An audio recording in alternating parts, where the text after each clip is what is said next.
Marcus Chen sat alone at the corner table in the academy cafeteria, mechanically eating his nutrient paste while ignoring the whispered conversations around him. The 17-year-old human looked ordinary enough, with his dark hair and lean build, but the other cadets gave him a wide berth. Not because they feared him, but because they simply didn't understand him. The Galactic Military Academy on Kepler 442b housed the brightest young minds from across 37 different species. Zephyrians with their crystalline thought processors, Vorthon empaths who could sense emotions across star systems, and Nexari tactical geniuses whose forebrains could calculate battle scenarios in nanoseconds. And then there was Marcus, the only human in his year, representing a species that most of the galaxy considered barely above primitive. "Look at the monkey trying to eat with utensils," snickered Crixtal, a Zephyrian whose translucent blue skin pulsed with amusement. His three friends, all from different species, laughed at what passed for humor among them. Marcus didn't look up from his meal. He'd learned early that reacting only made things worse. The truth was, humans weren't supposed to be here. The Terran Confederation had been granted exactly one slot at the Academy, as part of a diplomatic gesture, nothing more. Earth was considered a backwater planet inhabited by an aggressive, short-lived species that had barely achieved faster-than-light travel. Most galactic citizens viewed humans as curiosities at best, vermin at worst. Marcus had scored in the 99th percentile on every entrance exam, but his fellow cadets assumed it was some kind of mistake or political favor. After all, how could a species that still waged wars with chemical explosives possibly understand advanced military strategy? How could beings who lived less than a century grasp the long-term thinking required for interstellar conflict? Commander Veltar, a towering Nexari with 4 arms and eyes that could see across multiple spectrums, called the cadets to attention for afternoon tactical analysis. The classroom fell silent as holographic displays materialized above each desk, showing a complex battle scenario. 3 enemy fleets were converging on a civilian convoy, and the cadets had to devise a defensive strategy using limited resources. Marcus studied the display intently. The enemy forces consisted of Korthak raiders, a notoriously brutal species known for their berserker tactics and heavily armored ships. The convoy had minimal escort, and the nearest military support was 6 hours away. Most cadets would focus on forming a defensive perimeter and trying to hold out until reinforcements arrived. But Marcus saw something else. The Korthak might be savage, but they were also predictable. Their attack patterns hadn't changed in 3 centuries because they didn't need to. Raw aggression and superior firepower had served them well against most species. However, humans had spent millennia fighting other humans, beings just as cunning and adaptable as themselves. Where other species saw chaos in human military history, Marcus saw innovation born from desperation. While his classmates frantically calculated shield harmonics and optimal firing solutions, Marcus quietly submitted his strategy. Commander Veltar's 4 eyes widened as he read the human's proposal. Instead of a defensive stance, Marcus suggested something that violated every principle of civilized warfare. The plan involved using the convoy's cargo haulers as improvised weapons, ramming them into the enemy formation, while the escort ships fired on their own cargo to create massive explosions. It was wasteful, reckless, and completely insane by galactic standards. It was also brilliant. Cadet Chen, Commander Veltar's voice carried across the classroom, causing every head to turn. Your solution shows a disturbing disregard for the preservation of resources and civilian safety protocols. Marcus stood, his heart sinking. He'd done it again. Let his human instincts override galactic sensibilities. Yes, sir. I apologize for... However, the commander continued, his mandibles clicking in what Marcus had learned was amusement. It would be devastatingly effective. The Korthak would never expect such tactics because no civilized species would consider them. In their shock and confusion, your follow-up maneuvers would likely rout their entire force. The classroom erupted in surprised chatter. Several cadets turned to stare at Marcus with new interest, though whether it was respect or horror he couldn't tell. Crixtal's skin had shifted to a darker blue, indicating either deep thought or profound disturbance. After class, Marcus walked alone through the Academy's crystalline corridors. The artificial gravity felt slightly heavy compared to Earth normal, but he'd grown accustomed to it over the past 2 years. Through the transparent walls, He could see the Academy's training grounds where senior cadets practiced with weapons that could level city blocks. His wrist communicator chimed with an incoming message from home. Marcus hesitated before opening it. News from Earth was rarely good these days. The Terran Confederation was still struggling to find its place in galactic society, and many humans resented their planet's status as a junior member of the galactic community. The message was from his younger sister, Sarah. Her face appeared in the small hologram, grinning despite the cramped quarters of their family's habitat dome on Luna Colony. "Hey, big brother. Guess what? I got accepted to the engineering program on Mars. They're actually looking for humans now because apparently we're really good at fixing things that shouldn't work." Marcus smiled for the first time that day. Maybe there was hope for humanity after all. They might not have the technological superiority of the Zephyrians or the mental capacity of the Nexari, but humans had something else. They had the ability to find solutions where others saw only problems, to adapt and survive in situations that would break other species. That evening, Marcus received an unexpected visitor. Commander Veltar stood at the entrance to his small dormitory room, having to duck slightly to fit through the doorway designed for smaller species. "May I enter, Cadet Chen?" Marcus quickly straightened his room and gestured for the commander to come in. The Nexari's four eyes took in the sparse accommodations with what might have been sympathy. "I wanted to discuss today's exercise with you," Veltar said, settling his bulk onto a reinforced chair. "Your tactical thinking is unusual even for a human. Where did you learn such aggressive strategies?" Marcus considered his answer carefully. "Human history, sir. We've been fighting each other for thousands of years. We had to get creative to survive." "Indeed. And now you're here, among species that have known peace for millennia." Veltar's mandibles clicked thoughtfully. "Tell me, Cadet Chen, what do you think is humanity's greatest strength?" The question caught Marcus off guard. He'd spent so much time focusing on humanity's weaknesses compared to other species that he'd rarely considered their advantages. "I think," Marcus said slowly, "we don't know when to give up." 3 months after his conversation with Commander Veltar, Marcus found himself facing his biggest challenge yet. The Academy's annual war games had begun, and for the first time in the institution's history, cadets would be competing in mixed-species teams rather than keeping to their own kind. The announcement had sent shockwaves through the student body. Zephyrians preferred working with other crystal-based lifeforms who could interface directly with their technology. Nexari functioned best in groups where their forebrain processing power could be properly utilized. Vortons needed emotional harmony to maintain their psychic links. And humans, well, humans were still considered wildcards by most species. Marcus stood in the assembly hall with 300 other cadets as Dean Mordak. An ancient Vorthon whose empathic abilities were legendary explained the new format. The old alien's 3 eyes glowed softly as he projected his thoughts directly into the minds of every student present. "You will be randomly assigned to teams of 6, his mental voice resonated with authority. "Each team must include at least 1 member from 3 different species.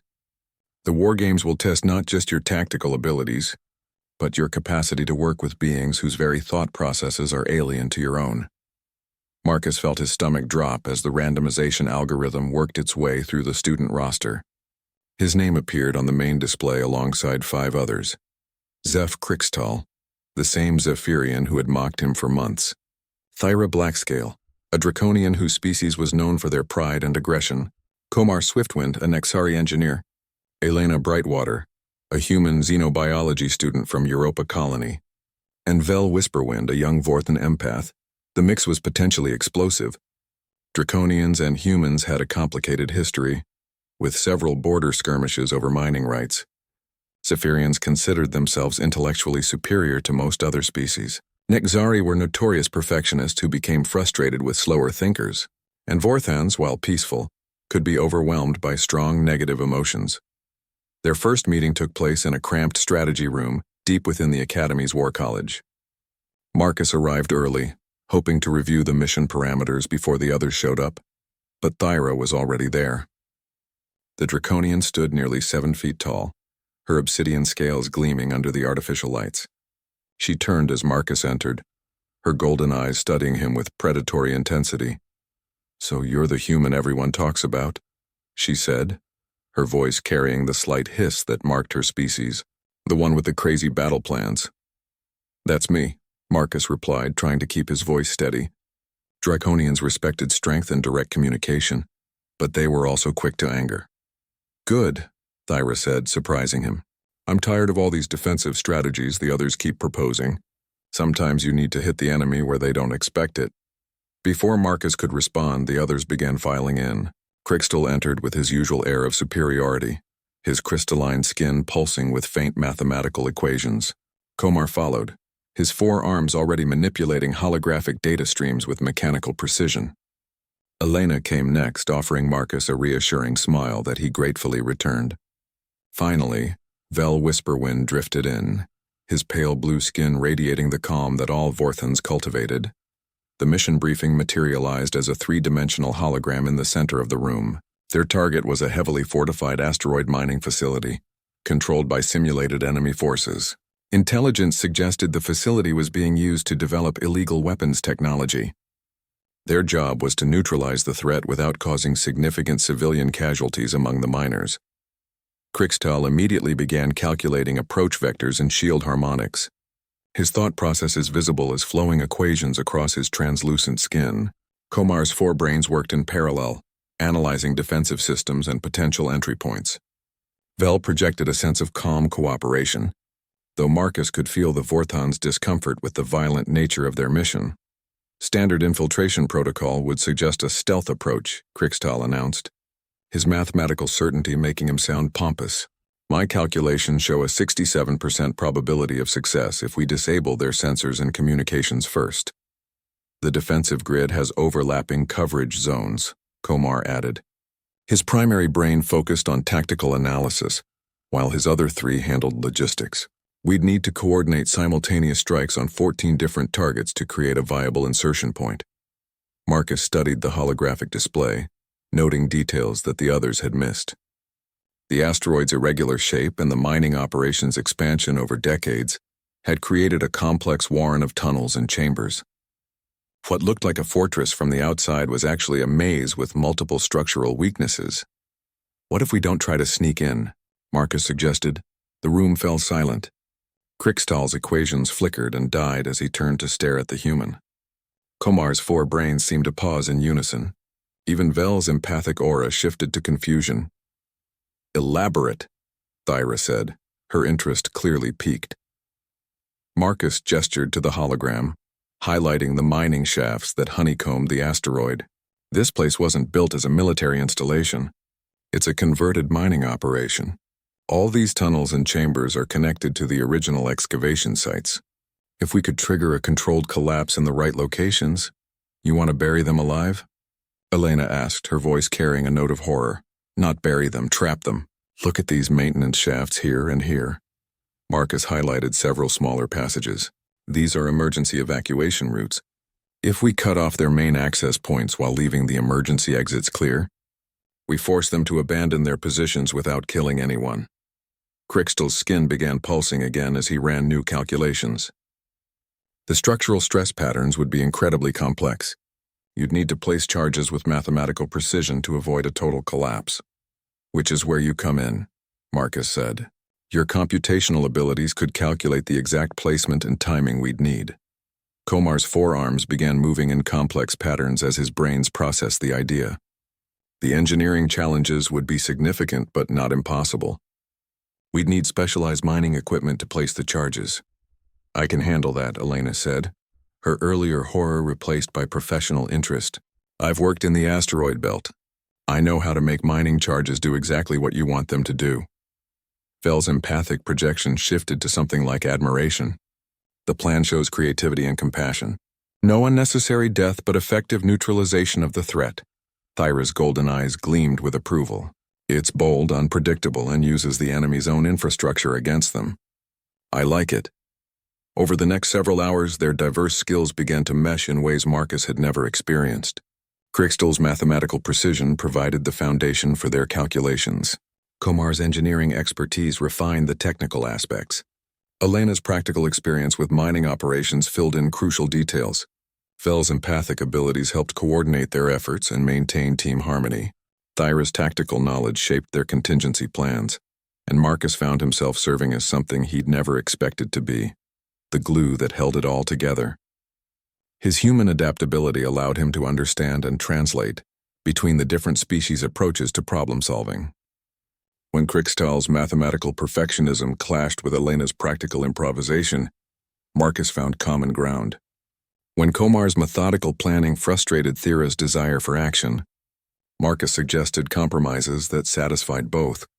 By the time they submitted their final strategy, Marcus realized something remarkable had happened. They weren't just a collection of different species working toward a common goal. They had become a team, each member's strengths compensating for the other's weaknesses. The war games would begin in 48 hours. 50 teams would compete in simultaneous scenarios, their actions monitored and analyzed by the Academy's most senior instructors. The winning team would receive recognition, advanced placement in officer training programs, and most importantly, the respect of their peers. But as Marcus looked around at his teammates, he realized he'd already won something more valuable than any prize the Academy could offer. For the first time since arriving at the Academy, he wasn't just the human oddity. He was part of something bigger than himself. Something that proved humanity's place in the galaxy wasn't about technological superiority or mental capacity. It was about bringing out the best in others and finding strength in diversity. The games hadn't even begun, and Marcus Chen was already discovering what it truly meant to be a hero. The War Games arena was a marvel of holographic technology, capable of simulating entire star systems with perfect accuracy. Marcus stood with his team at their designated starting position, watching as the asteroid mining facility materialized around them in stunning detail. Every sensor reading, every structural weakness, every potential hiding spot had been recreated with exacting precision. Teams have 6 hours to complete their objectives, announced the exercise coordinator through their communication systems. Simulation begins in 60 seconds. Marcus felt his heart rate increase as he checked his equipment one final time. Unlike most Academy exercises that used training weapons, the War Games employed full sensory simulation. Pain, exhaustion, and even simulated death felt completely real to the participants. Cadets who were killed during the exercise would experience all the physiological responses of actual death before being safely extracted from the simulation. "Remember," Thyra said, her scales shifting to a darker shade that indicated battle readiness. "Once we're inside, communications with the outside become limited. If our plan fails, we adapt or we die." The countdown reached 0, and suddenly they were flying through space toward the asteroid facility in a modified reconnaissance shuttle. Elena was at the controls, her fingers dancing over the navigation system with the ease of someone who had spent years piloting through asteroid fields. Through the viewports, Marcus could see other teams beginning their own approaches, most following conventional assault patterns. "Scanning the facility now," Komar reported, his forearms working multiple sensor arrays simultaneously. "Defense grid is active, but I'm detecting the structural vulnerabilities Marcus identified. The mining shafts extend deeper than our original intelligence suggested." Krikstal's skin pulsed with rapid calculations as he processed the new data, adjusting charge placement algorithms. "We'll need 17% more explosive force to ensure controlled collapse while maintaining emergency exit integrity." As they approached their insertion point, a maintenance dock on the facility's underside, Marcus felt the familiar weight of command settling on his shoulders.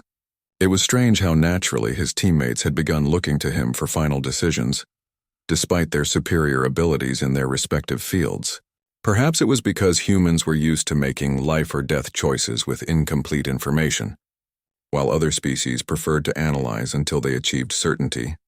The dock's automated systems challenged their approach, but Elena had anticipated this. "Mining Shuttle Epsilon 7 requesting emergency docking," she transmitted, her voice perfectly mimicking the stress patterns of an actual emergency. "We've got a reactor leak and 17 miners who need immediate medical attention." The facility's response was immediate. Docking clamps engaged their shuttle while medical teams rushed to meet them. It was exactly the reaction Marcus had hoped for. Despite being used as a weapons development site, the facility was still primarily staffed by civilians who couldn't ignore a medical emergency. "Medical team, stand down," Thyra commanded as they disembarked, her imposing presence and official-looking uniform causing the responders to hesitate. This is now a security matter. These miners may have been exposed to classified materials.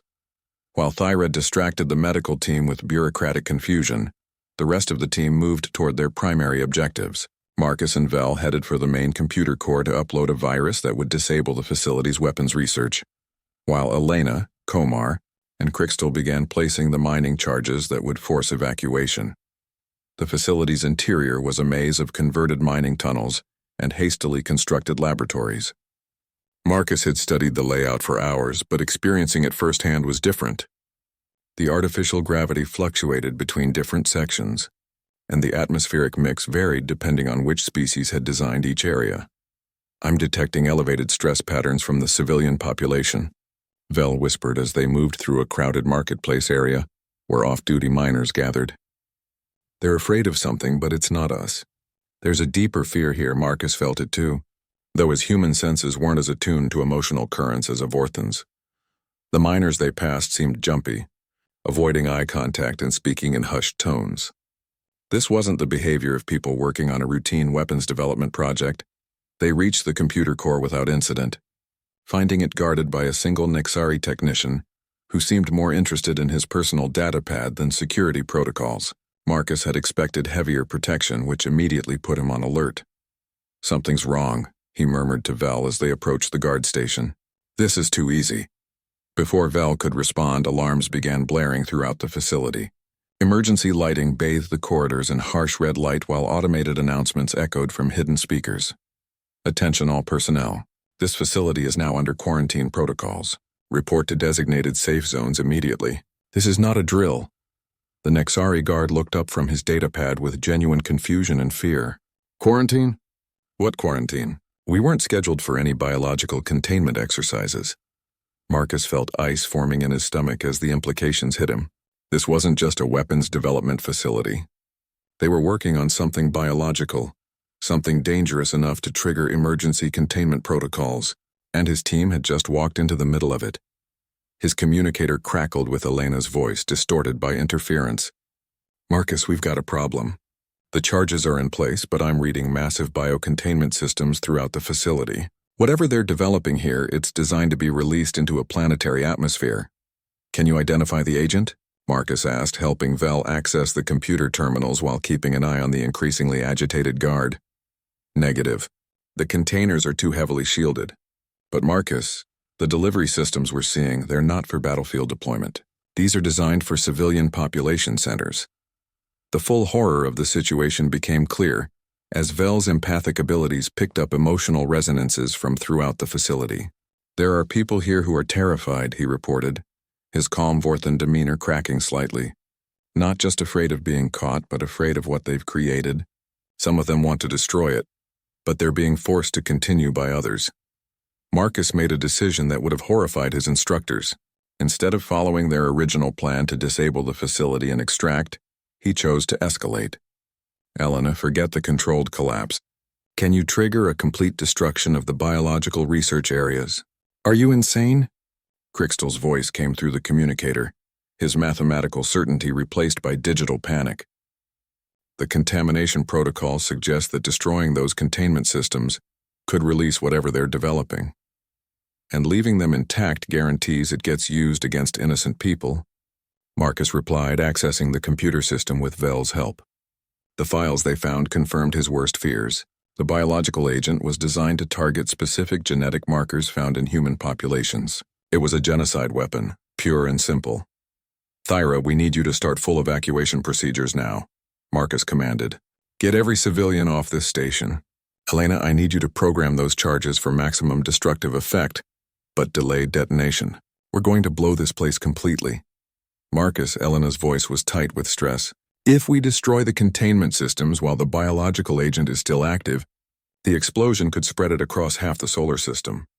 Then we make sure it's not active when we blow it," Marcus said, his fingers flying over the alien keyboard interface. "Vel, I need you to help me access the environmental controls. We're going to flash freeze the entire biological research section. The agent can't survive extreme temperature variations." What followed was the most terrifying hour of Marcus's young life. While his teammates coordinated the evacuation of over 300 civilian miners and researchers, he and Vel worked to turn the facility's own environmental systems into a weapon against the biological agent.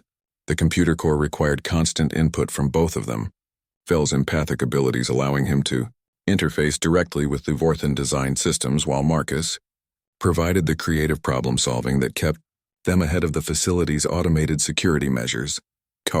Mars' engineering expertise proved crucial, as he helped Elena reprogram the mining charges from simple excavation tools into precision demolition devices. Crystal's calculations ensured that the explosions would create a controlled implosion that would contain rather than spread any remaining contamination. And Thyra's commanding presence kept the evacuation orderly, despite the growing panic among the civilian population, as the temperature in the biological research sections dropped to levels that would neutralize any pathogen. Marcus felt a grim satisfaction. They had prevented a genocide, but the cost would be enormous. The complete destruction of the facility would eliminate years of research, much of it legitimate mining technology that could have benefited countless worlds. All civilians evacuated, Thyra reported. Security forces are attempting to override the environmental controls, but Komar has isolated their systems. Biological agent neutralized, Vel confirmed, his empathic senses detecting the relief of researchers who had been forced to work on the project against their will. The pathogen cannot survive the temperature extremes we've created. Marcus took a deep breath and activated the final sequence. Charges detonating in 60 seconds. All teams to evacuation shuttles. They made it to their shuttle with 15 seconds to spare, watching through the viewports as the asteroid facility collapsed in on itself, with mathematical precision. Where moments before there had been a thriving mining operation, now there was only expanding debris and the satisfied glow of contained explosions. "Exercise complete," announced the coordinator's voice. "All teams report to debriefing chambers immediately." As the simulation faded around them, Marcus found himself standing once again in the Academy's War Games arena, surrounded by his teammates and dozens of other cadets who had been participating in their own scenarios. The looks they were receiving ranged from amazement to horror to grudging respect. Marcus realized that everything had changed. He was no longer just the human oddity trying to prove himself worthy of a place among the galaxy's elite. He had become something that would follow him for the rest of his life. Something that would define not just his future, but humanity's place in the galactic community. He had become a hero. And more importantly, he had proven that heroism wasn't about superior technology or enhanced abilities. It was about making the hard choices when everything was on the line, about bringing out the best in others when facing the worst situations. The debriefing chamber was unlike anything Marcus had experienced in his 2 years at the Academy. Instead of the usual sterile conference room with holographic displays, he found himself seated at a curved table facing a panel of the galaxy's most senior military commanders. Admiral Zorthak of the Nexari 4th Fleet sat at the center, her 4 massive arms crossed in a gesture that conveyed either deep thought or profound disapproval. To her left sat General Vexmore, a draconian whose battle scars told stories of conflicts spanning 3 centuries. On the right, Commander Yilnara, a Vorthon whose empathic abilities were so powerful she could sense deception from across star systems. And at the far end, almost as an afterthought, Colonel Sarah Martinez, the highest-ranking human in the Galactic Defense Force and Marcus's secret inspiration for joining the Academy. "Cadet Chen," Admiral Zorthak began, her 4 voices speaking in perfect harmony. "Your team's performance in the War Games has raised significant concerns among the Academy's leadership." Marcus felt his heart sink. Despite their success in preventing the release of a biological weapon, he sensed that his unconventional methods had once again marked him as a problem rather than an asset. "You exceeded mission parameters by a factor of 400%, General Vexmore continued, his scarred muzzle twisting into what might have been a smile. "The scenario was designed to test tactical thinking and team coordination. Instead, you essentially declared war on the simulation itself." "Sir," Marcus began, but Commander Yilnara raised a hand for silence. "The empathic resonances from your team during the exercise were unlike anything we've observed," she said, her 3 eyes glowing with inner light. "The level of trust and Cooperation you achieved between 6 different species was remarkable, but your decision to destroy the entire facility rather than complete the assigned mission shows a disturbing tendency toward escalation. Colonel Martinez spoke for the first time, her familiar human accent providing unexpected comfort in the alien environment. Marcus, can you explain your decision-making process during the biological contamination discovery? Marcus straightened in his chair, meeting the colonel's eyes. Ma'am, the mission parameters became irrelevant once we discovered the true nature of the facility's research. A biological weapon designed to target human genetic markers represented an existential threat that superseded any training exercise. Even though it was a simulation, Admiral Zorthak asked. The simulation was based on real intelligence, Marcus replied. If such facilities exist in reality, then our response protocols need to account for scenarios beyond the original mission scope. A long silence filled the chamber as the commanders exchanged glances that Marcus couldn't interpret. Finally, General Vexmore leaned forward, his golden eyes fixed on the young human. Cadet Chen, are you familiar with the Korthak Rebellion? Marcus nodded. Yes, sir. A separatist movement that attempted to withdraw 12 systems from the Galactic Alliance 15 years ago. The rebellion was suppressed after a 3-year conflict. What the Academy textbooks don't mention, Colonel Martinez said quietly, is that the rebellion's final phase involved the development of species-specific biological weapons. The intelligence that formed the basis for your war games scenario came from captured Korthak research facilities. The implications hit Marcus like a physical blow. Their simulation hadn't been theoretical at all. Somewhere in the galaxy, real facilities like the one they had destroyed were potentially developing weapons of mass destruction. The Korthak. Survivors have been scattered to the Galactic Rim, Admiral Zorthak continued. Our intelligence services believe they're regrouping, possibly under new leadership. Your performance in the war games has convinced us that humanity's unique perspective might be valuable in addressing this threat. Marcus felt the weight of galactic politics settling on his shoulders. What are you asking me to do, sir? Commander Yilnara's empathic projection shifted to something like sympathy. Complete your final year at the Academy, graduate with honors, then accept assignment to a joint task force dedicated to locating and neutralizing remaining Korthak weapons research. It's a dangerous assignment, General Vexmore added. The Korthak view humans as particularly threatening because your species represents everything they oppose. Adaptability, cooperation with other species, peaceful integration into galactic society. They see you as a corruption of their warrior ideal. Colonel Martinez leaned back in her chair. The choice is yours, Marcus. You can complete your academy training and accept a standard assignment with the Terran Defense Force, serving on patrol duty in Earth's home system, or you can volunteer for something that will either make you a hero or get you killed before your 20th birthday. Marcus thought about his teammates, about the trust they had placed in him during the war games. He thought about the civilian miners they had evacuated, and about the biological weapon that could have killed billions of humans across the galaxy. Most of all, he thought about his sister Sarah's message, about humans finally finding their place in galactic society. I volunteer for the task force, sir. The formal debriefing concluded with assignment of commendations to Marcus's entire team.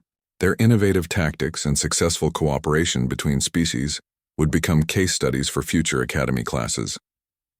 But as the other cadets filed out to celebrate their success, Marcus found himself walking alone through the academy's corridors once again. The next few weeks passed in a blur of advanced training courses and specialized briefings.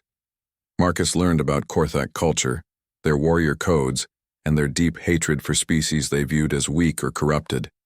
He studied intelligence, reports on suspected Korthak hideouts in the Galactic Rim, regions where law enforcement was minimal, and survival depended on strength alone. Most importantly, he discovered that he wouldn't be facing this challenge alone. His war games team had all volunteered for early graduation and assignment to the same task force.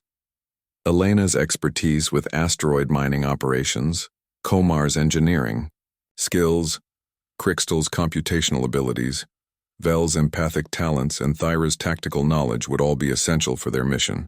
You realize we're probably going to die, Thyra mentioned casually as they reviewed mission briefings in their new secure facility on Kepler 442b's moon. The Korthak don't take prisoners, and they consider torture a form of art. We might die, Marcus corrected.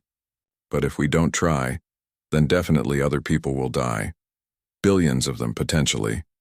Krikstal's skin pulsed with complex equations as he analyzed their mission parameters. The probability of mission success increases significantly with each successful operation. If we can locate and destroy 3 Korthak facilities, the statistical likelihood of preventing a major biological attack rises to 87%. Elena looked up from the technical specifications she'd been studying. The challenge isn't finding their facilities. It's getting close enough to do something about them, without triggering their security protocols. These aren't mining operations we can infiltrate with fake emergency calls. Komar's 4 brains worked in parallel, processing tactical scenarios, while his primary consciousness focused on their conversation. We'll need to think like the enemy. The Korthak respect strength and despise subtlety. Perhaps our approach should reflect that. Vel's empathic projection carried undertones of determination mixed with fear. I've been analyzing the psychological profiles of captured Korthak warriors. They have a fundamental blind spot when it comes to cooperation between species. They literally cannot conceive of the level of trust and coordination we demonstrated in the war games. Marcus felt the familiar sensation of pieces clicking together in his mind, the same feeling he'd experienced when developing their asteroid mining facility strategy.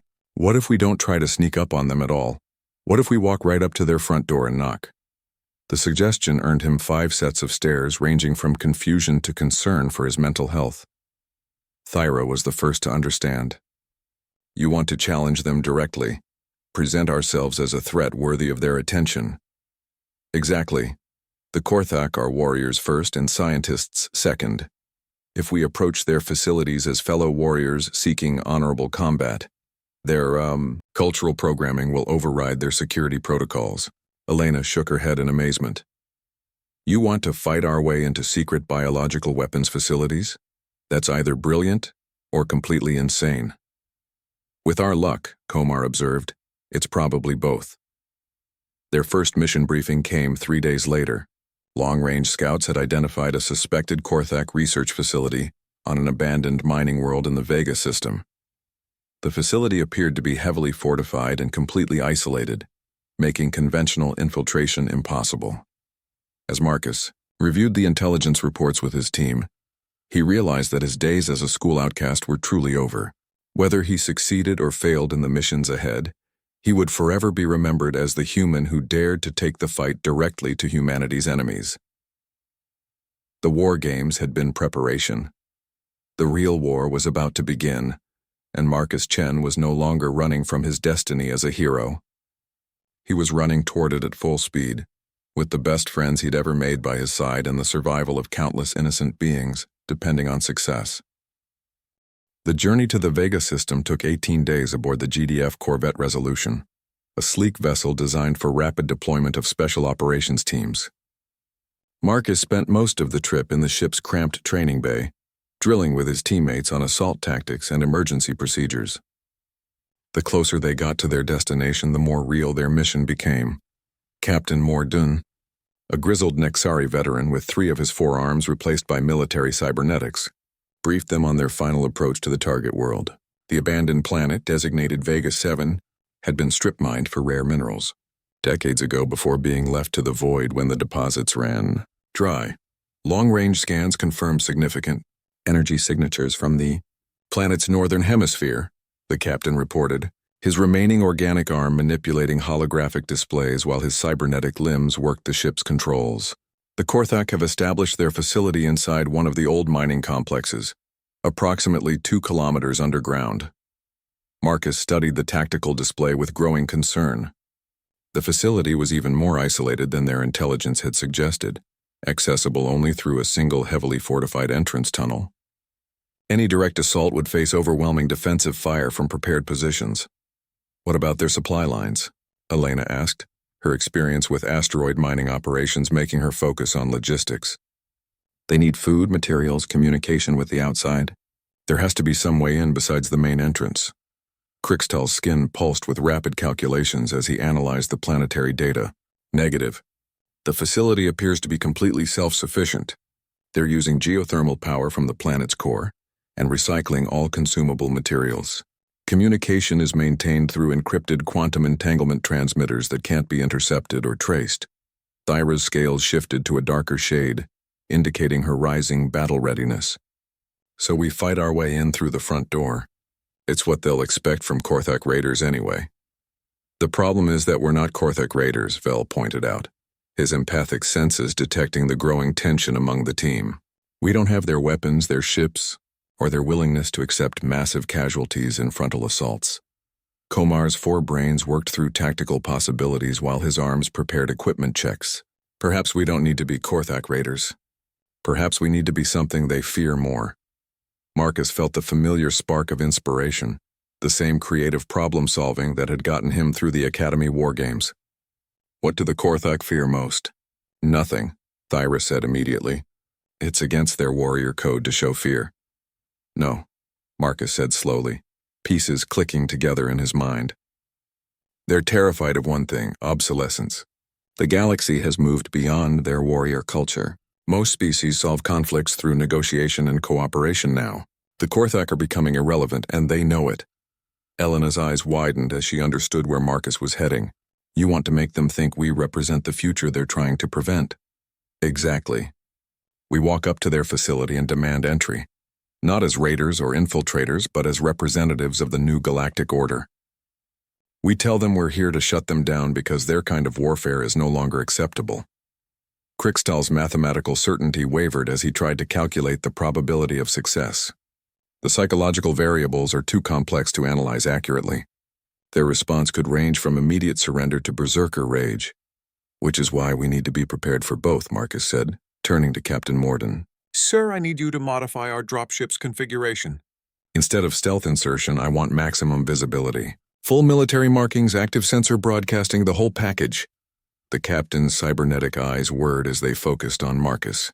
You want to announce your presence to a heavily fortified enemy position? Cadet, that violates every principle of special operations. Yes, sir, but it also violates every principle of Korthak psychology. They won't know how to respond to an enemy that refuses to hide. 3 hours later, Marcus found himself strapped into the dropship's command seat as they descended toward Vega 7's barren surface. Their modified vessel broadcast its presence on every frequency, transmitting a simple message in the Korthak language. Galactic Defense Force inspection team requesting immediate facility access. Compliance is mandatory. They're targeting us with enough firepower to vaporize a battle cruiser, Elena reported from the pilot station, her hands steady on the controls despite the dozens of weapon locks acquiring their ship. No firing yet, Thyra observed, monitoring the tactical display. They're confused, probably arguing about whether we're insane or dangerous. The ship's communication system crackled to life with a harsh voice speaking accented galactic standard. Unknown vessel, you will withdraw immediately or face destruction. This facility is under the protection of the Korthak Liberation Front. Marcus activated the transmitter, projecting as much authority as he could muster. This is Lieutenant Marcus Chen of the Galactic Defense Force. Your facility has been identified as a source of prohibited biological weapons. You have 10 minutes to surrender all research materials and submit to inspection. The silence that followed lasted nearly 3 minutes. When the Korthak voice returned, it carried undertones of rage and disbelief. You dare to threaten us with a single small ship? We are Korthak warriors. We do not surrender to alien invaders. You're right, Marcus replied calmly. You don't surrender. You die fighting a pointless battle while the galaxy moves on without you.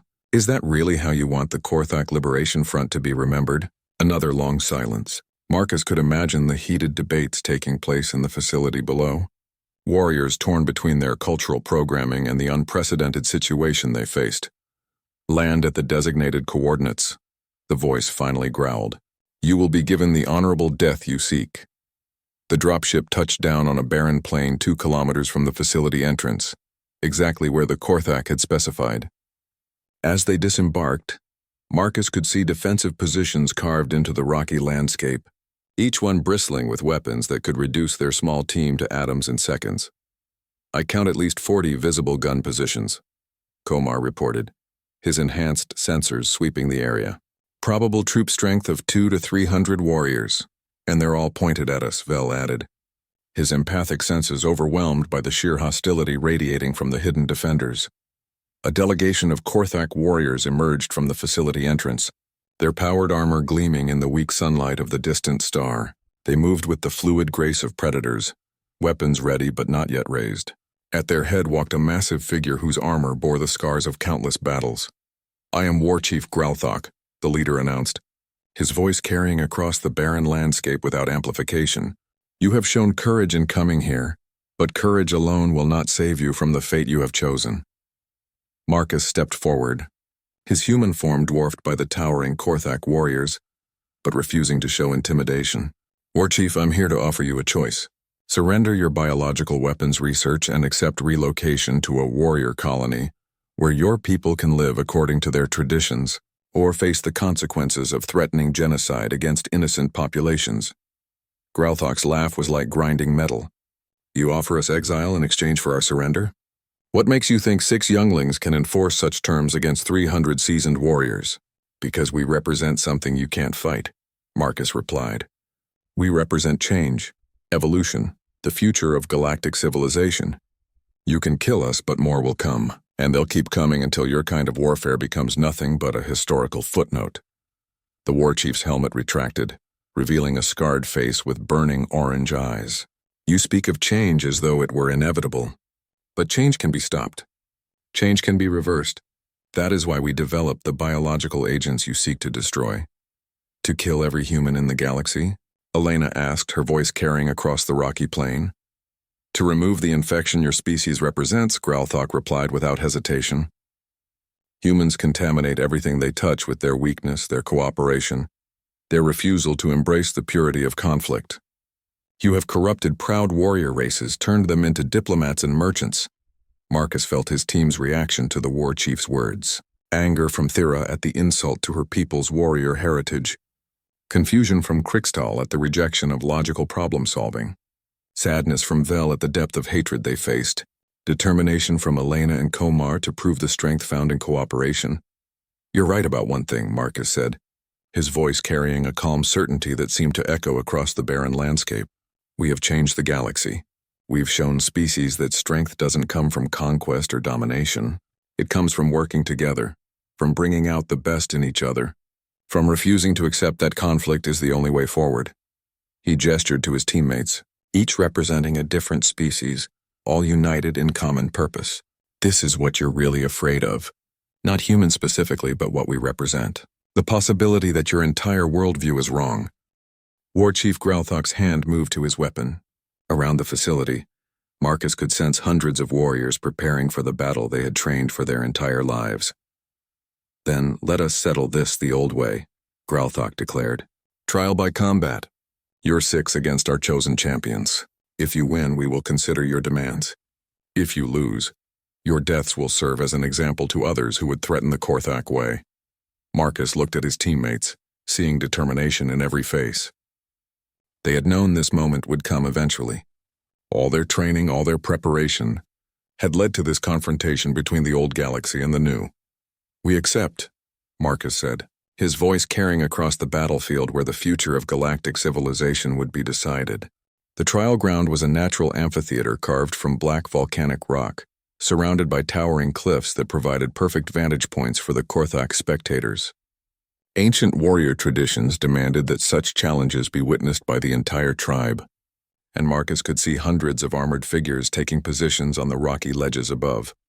War Chief Gralthok stood at the center of the arena, his massive form casting a long shadow in the pale afternoon light. "The ancient laws are clear," he announced, his voice carrying to every corner of the amphitheater. 6 champions will face 6 champions in honorable combat. No quarter asked, none given. The survivors will determine the fate of both our peoples. Marcus surveyed their opponents as they entered the arena. Each Korthak warrior was a veteran of countless battles, their armor bearing the ritual scars that marked successful combat campaigns. They moved with the fluid confidence of predators who had never known defeat, weapons that could level city blocks held as casually as walking sticks.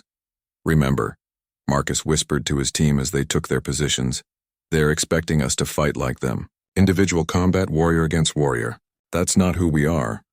Thyra's scales shifted to their deepest battle hue. They've chosen their strongest fighters. That one with the twin plasma cannons has killed at least 30 opponents in formal duels. The female with the gravity hammer commanded a destroyer squadron during the rebellion.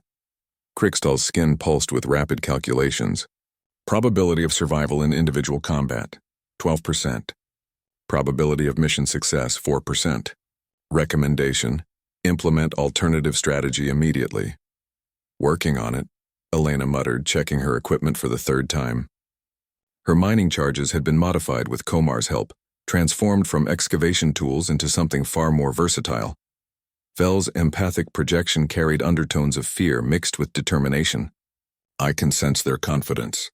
They view this as a formality, a brief entertainment before they return to their research. But there's something else. Some of them have doubts about the biological weapons project." Komar's forearms moved in complex patterns as his multiple brains processed tactical scenarios. The arena's layout favors close combat and individual heroics. But the volcanic rock contains significant mineral deposits that could be exploited under the right circumstances. War Chief Gralthok raised his ceremonial blade, its energy field crackling with barely contained power. "Let the trial begin. May the strongest prevail." The Korthak champions spread out immediately, each seeking to isolate and eliminate individual opponents according to their warrior traditions. But Marcus's team moved differently, clustering together in a defensive formation that maximized their overlapping fields of fire while protecting their most vulnerable members. The first Korthak warrior, wielding twin plasma cannons, opened fire immediately. Superheated energy beams lanced across the arena, targeting Elena, who was rapidly deploying modified mining charges around their position. Thyra intercepted the attack with her personal shield generator, her draconian battle training allowing her to anticipate and counter the assault. "Now," Marcus shouted. Elena triggered the first sequence of charges, not to damage their opponents but to alter the arena itself. Explosions erupted throughout the volcanic rock, opening fissures that vented superheated gases from the planet's core. The carefully balanced combat environment became a maze of thermal vents and unstable terrain. Krikstal's mathematical precision guided their movement through the chaos, his calculations predicting safe paths through the shifting volcanic landscape. Komar's engineering expertise allowed him to turn the very ground into a weapon, triggering localized eruptions that forced the Korthak champions to abandon their individual hunting strategies. But the enemy adapted quickly. The warrior with the gravity hammer used her weapon to create stable platforms above the volcanic vents, while another champion employed energy shields to deflect the superheated gases. Their centuries of combat experience showed as they began to coordinate their attacks despite their cultural preference for individual glory. "They're learning," Vel reported, his empathic senses detecting the shift in their opponent's tactical thinking. "The female commander is imposing discipline on the others. They're starting to work as a unit." Marcus felt the familiar weight of command decisions as he watched the battle evolve.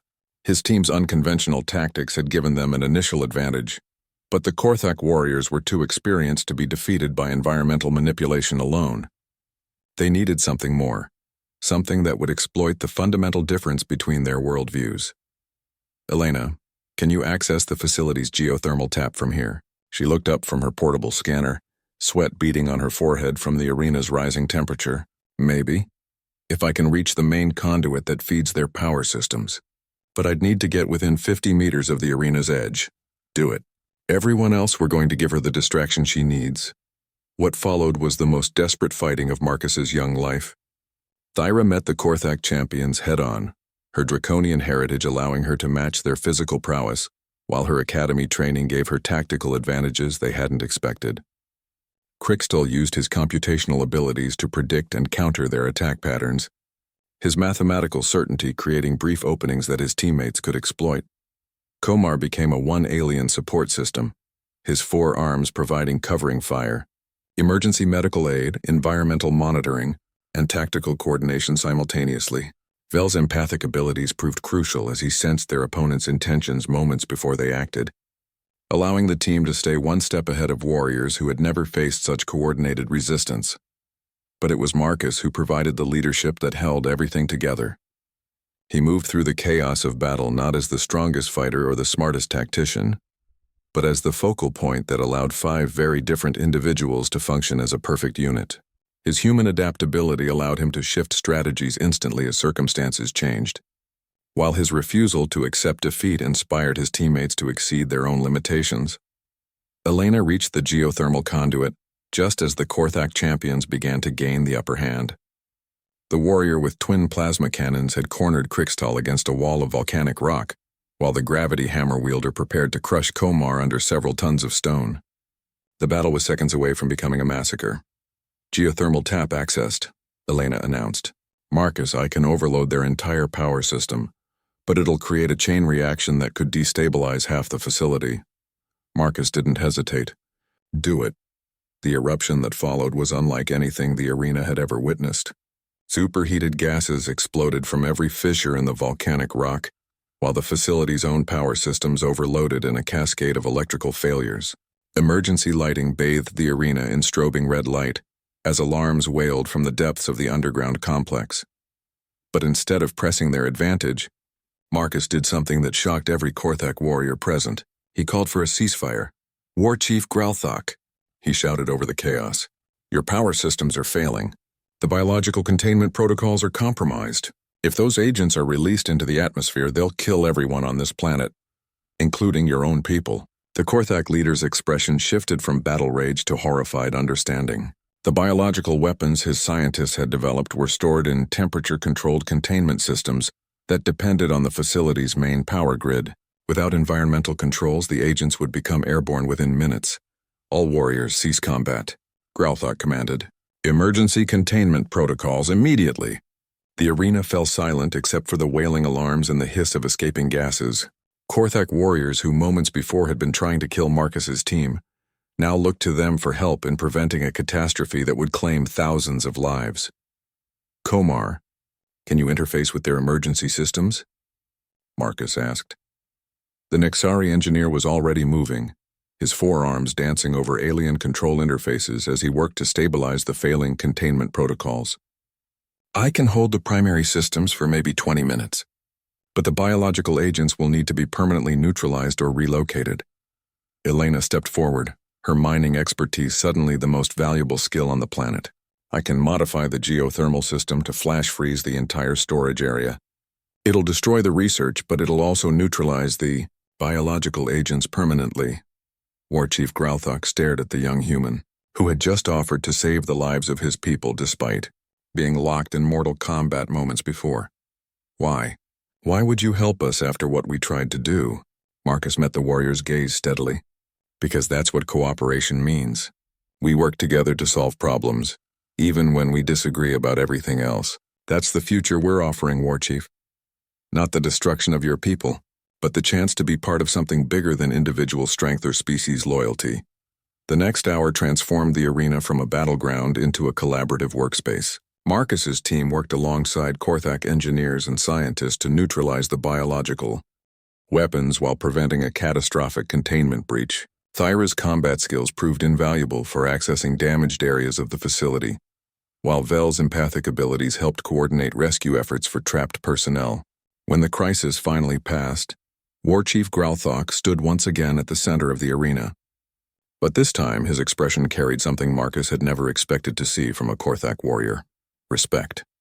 "The trial is concluded," he announced to the assembled warriors. "These aliens have proven that cooperation can be as powerful as individual strength. Perhaps there is wisdom in their way of thinking." Marcus felt the weight of history settling on his shoulders as he realized what they had accomplished. They hadn't just prevented the release of biological weapons or won a trial by combat. They had proven that humanity's vision of galactic cooperation could overcome even the most fundamental cultural differences. The war between old and new ways of thinking was far from over, but today they had won a crucial battle. And more importantly, they had shown that heroes weren't defined by their individual power, but by their ability to bring out the best in others when facing the impossible. 5 years after the events on Vega 7, Captain Marcus Chen stood on the observation deck of the GDF battlecruiser Unity, watching as the 1st Joint Korthak Galactic Defense Force Patrol departed for the Outer Rim territories. The sight would have been unimaginable to his younger self, but the galaxy had changed dramatically since that day in the volcanic arena. The bridge door chimed softly as Admiral Elena Vasquez entered. Her mining engineer's precision now applied to fleet logistics and strategic planning. Her promotion had been rapid but well-deserved, particularly after her innovations in rapid facility neutralization had prevented 3 more biological weapons incidents. "The patrol reports are encouraging," she said, joining Marcus at the viewport.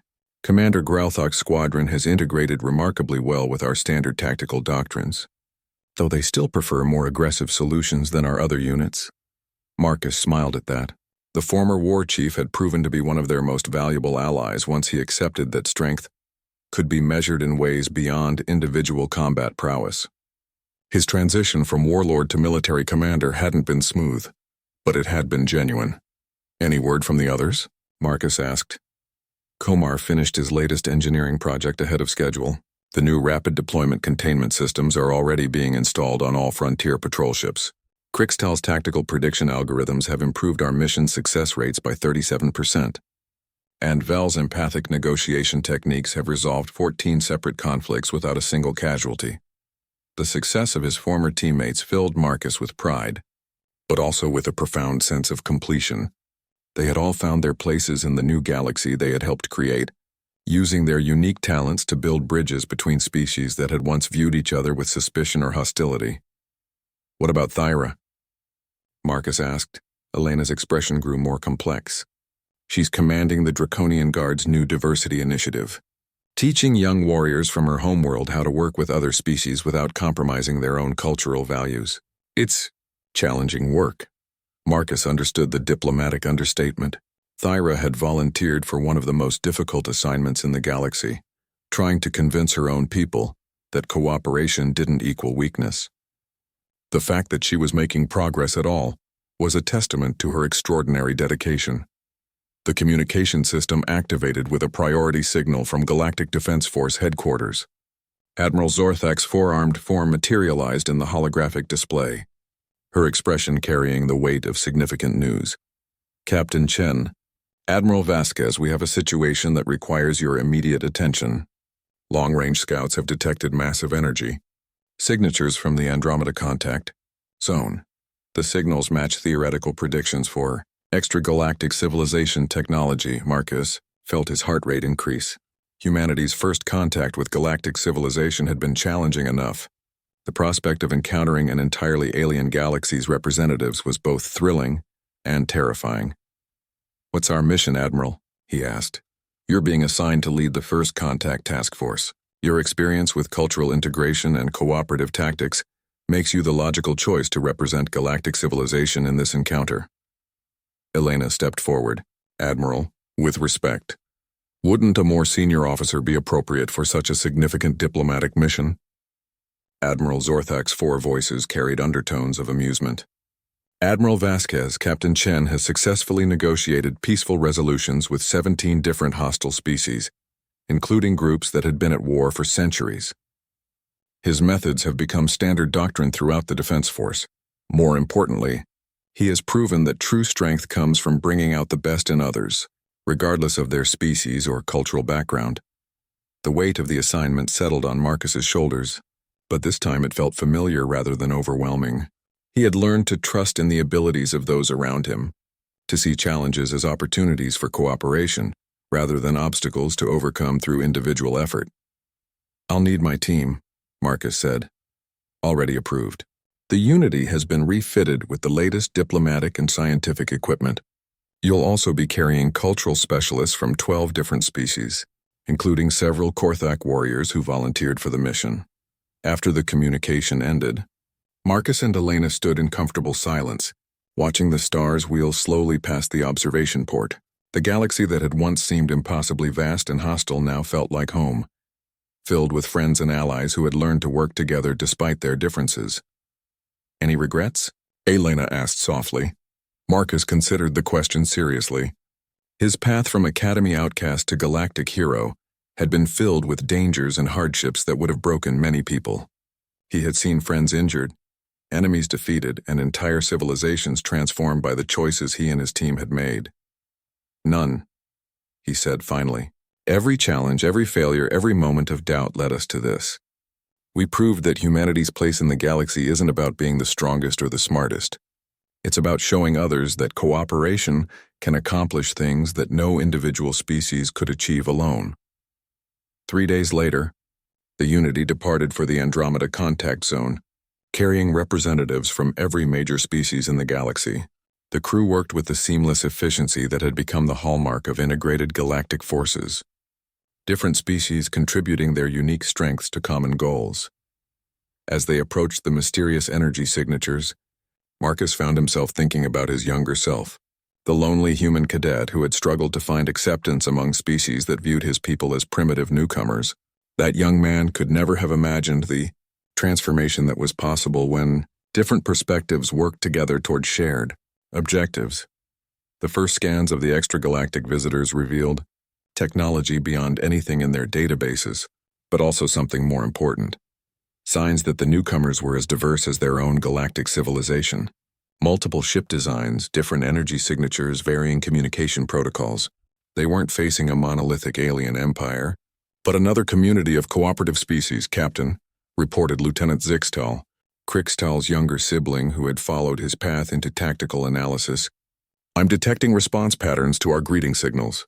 They appear to be trying to establish peaceful communication protocols.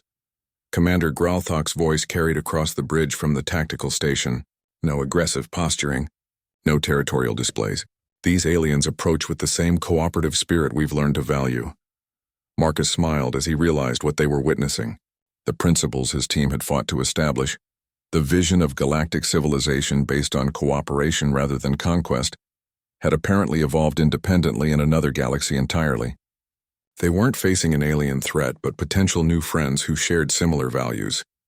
Open all communication channels, Marcus commanded. All species, all languages, full diplomatic protocols.